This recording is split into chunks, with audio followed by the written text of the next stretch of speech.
আল্লাহ তাআলা যাকে যে পরিমাণ ভালোবাসেন দিন তাকে এই পরিমাণ সহজ করে দেন। বলেন দিন কার জন্য কত সহজ?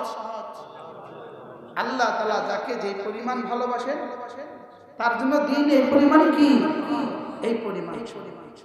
হযরত সিদ্দিক আকবর রাদিয়াল্লাহু তাআলা আল্লাহর নবী একবার জিজ্ঞেস করলেন, মান আসবাহাল ইয়াউমা সাইমা, আজকে কে রোজা রেখেছ? তিনি বললেন, ইয়া রাসূলুল্লাহ, আমি রোজা রেখেছি। আচ্ছা, আজকে কে সাদাকা করেছ? তো তিনি বললেন, ইয়া রাসূলুল্লাহ, আমি আজকে সাদাকাও করেছি। আচ্ছা, আজকে কে রোগী দেখতে গিয়েছ? তো তিনি বললেন, ইয়া রাসূলুল্লাহ, আমি আজকে রোগীও দেখতে গিয়েছি। আচ্ছা, আজকে কে জানাজায় শরীক হয়েছে? তো তিনি বললেন, ইয়া রাসূলুল্লাহ, আমি আজকে জানাজায়ও শরীক হয়েছি। এবার রাসূল বললেন, মান ইজতামাআত ফীহি হাদিল খাসলা, এই চার গুণ যে মানুষের মধ্যে প্রতিদিন জমা হবে, ফা ইন্নাহু মিন আহলিল জান্নাহ, তিনি নিশ্চিত জান্নাত।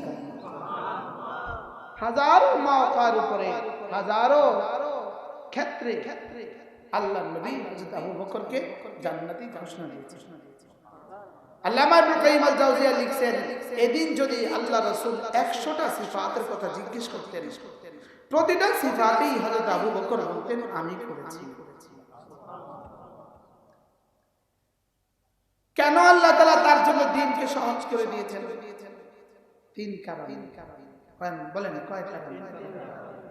আম্মা মান আ'তা ফাআম্মা মান আ'তা ওয়াত্তাকা ওয়াসাদ্দাকা বিল হুসনা।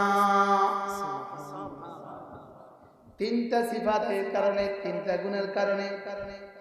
এক নাম্বার আ'তা। আ'তা একটা শব্দ যেটা তিন মাফুল চায়। কয় মাফুল চায়?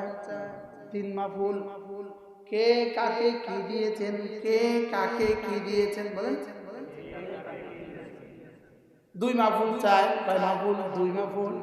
আ'তা দুই মাফুল চায়। কে কাকে কি দিয়েছেন? আ'তা আবু বকর দিয়েছেন। কাকে দিয়েছেন এটাও নাই, এটা মাহজুব। কি দিয়েছেন এটাও নাই, এটাও কি মাহজুব। এটাও কি মাহজুব। মানে যেটা আজহার মিনাশ শামস, সূর্যের চেয়ে স্পষ্ট, এটাকে আর নাম ধরে ক্লিয়ার করতে হয় না, এটাকে আর নাম বলতে হয় না। বুঝেন নাই? এটা সুস্পষ্ট বিষয়, এটাকে আর কি বলতে হয় না, বলো নাম বলতে। হযরত আবু বকর